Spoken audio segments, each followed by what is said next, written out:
Добре дојдовте во темата на неделата.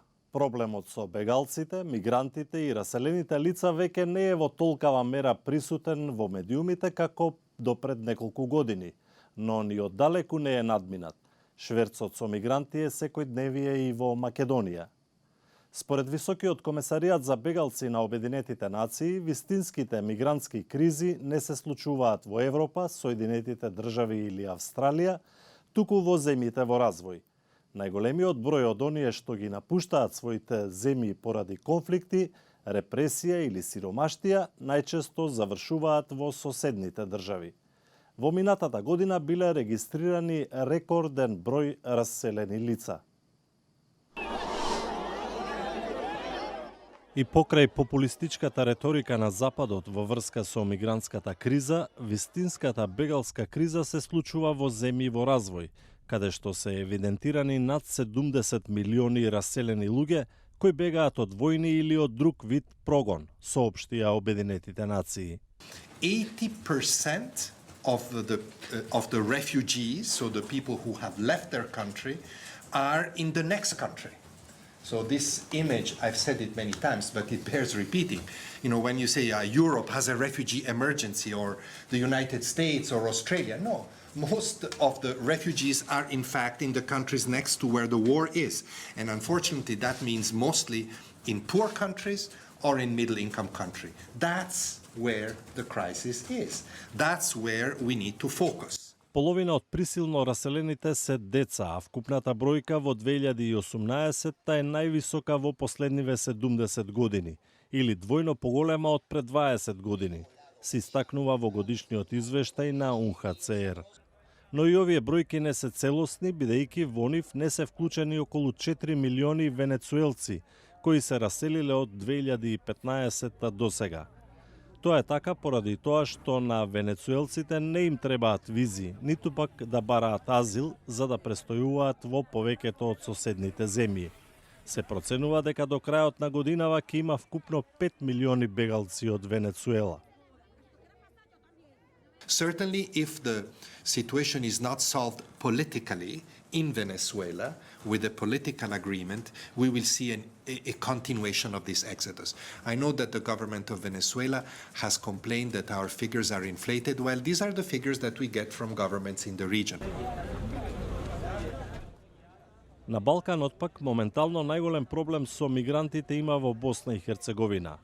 Околу 25.000 луѓе од Азија и од Северна Африка во минатата година влегле во Босна од Србија и од Црна Гора.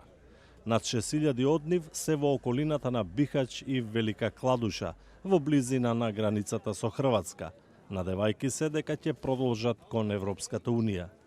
За да се тргнат од улиците, направен е импровизиран камп за бегалци, но тие не се задоволни од условите. No camp. This is only tent. No facilities, no toilet, no proper food, no milk, only bread you look. Таму главно помага Црвениот крст. Tu, dobro, svakim danom je sve bolje. Znači, od ničega smo napravili jedno malo naselje, šatorsko, u kojem pokušavamo iz dana dan stvarati uslove za bolji boravak migranata na ovom području. Голем број мигранти натаму спијат на улици и во паркови или пак во напуштени објекти во некој од градовите во Босна. Транзитот на мигранти продолжува и низ македонска територија и покрај поголемата контрола на границите. Речи си да нема ден, а да не биде спречен обид за илегален премин на границата или пак за шверц на мигранти. Само во последниве 2 месеца биле спречени над 5000 илегални обиди за влез во земјата, но останува непознато колкава е бројката на оние што успеале да поминат. Во групи од 2, 4 или повеќе лица, од далечниот Авганистан, Пакистан, Иран, Ирак и Сирија, се уште пристигнуваат мигранти во земјата која им служи како транзитна дестинација во обидот да стигнат до крајната цел, некоја од западноевропските земји. Иако ситуацијата со мигрантите не може да се спореди со 2015-та, упатените информираат дека трендот на илегална миграција се уште е во пораст. Само во последните 2 месеци МВР спречило речиси 5000 обиди за нелегален влез на мигранти во земјата. Во изминатите 10 дена пак, полицијата откри нелегален превоз на 100 мигранти. Според активистите пак, околу 100 мигранти месечно пеш ја поминуваат македонската територија. Мерсиха Смаиловиќ од невладината Легис вели дека бројот на мигранти во земјава е намален, но дека миграцијските движења се постојани и тешко можат да се спречат. Тимот на Легис е присутен и на јужната граница во кампот во Гевгелија, а исто така во кампот во Табановце, но и во пограничното село Лојане, каде што тука најмногу се случуваат ирегуларните движења на мигрантите и на бегалците. Она што е бројот на вистина, она што ние асистираме на бегалците и на мигрантите е на вистина мал, така да на дневна основа може би број 50, што ако денеска во кампот или во Лојане се сретна некој груп од 50, веќе следниот ден таа бројка се намалува или се менува, може и да се зголеми.